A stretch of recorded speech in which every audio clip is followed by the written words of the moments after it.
Biblical archaeology is a subsection of archaeology that relates to and sheds light upon the Hebrew Scriptures and the New Testament. It is used to help determine the lifestyle and practices of people living in biblical times. There are a wide range of interpretations in the field of biblical archaeology. One broad division includes biblical maximalism, which generally takes the view that most of the Old Testament or the Hebrew Bible is based on history, although it is presented through the religious viewpoint of its time. According to historian Lester L. Grab, there are few, if any, maximalists in mainstream scholarship. It is considered to be the extreme opposite of biblical minimalism, which considers the Bible to be a purely post-exilic 5th century BCE and later composition. According to Mary Joan Leith, professor of religious studies, many minimalists have ignored evidence for the antiquity of the Hebrew language in the Bible, and few take archaeological evidence into consideration. Most biblical scholars and archaeologists fall somewhere on a spectrum between these two.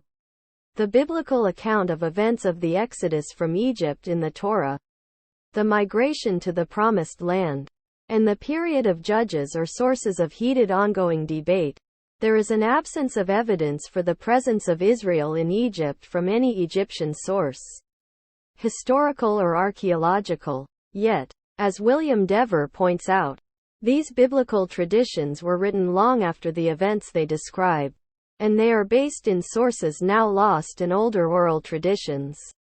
The Hebrew Bible, Old Testament, ancient non-biblical texts, and archaeology support the Babylonian captivity beginning around 586 BCE. Excavations in southern Judah show a pattern of destruction consistent with the Neo-Assyrian devastation of Judah at the end of the 8th century BCE in 2 Kings chapter 18 verse 13.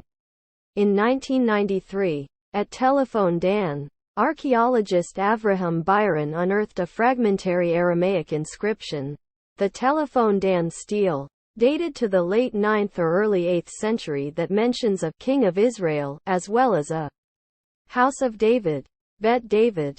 This shows David could not be a late 6th century invention, and implies that Judah's kings traced their lineage back to someone named David. However, there is no current archaeological evidence for the existence of King David and Solomon or the First Temple as far back as the 10th century BCE, where the Bible places them. In the 19th and early 20th century, surveys demonstrated that Acts of the Apostles, Acts, scholarship was divided into two traditions: a conservative, largely British, tradition which had great confidence in the historicity of Acts, and a less conservative, largely German, tradition which had very little confidence in the historicity of Acts. Subsequent surveys show that little has changed. Author Thomas E. Phillips writes that, in this 2-century-long debate over the historicity of Acts and its underlying traditions, only one assumption seemed to be shared by all: Acts was intended to be read as history. This too is now being debated by scholars as, what genre does Acts actually belong to?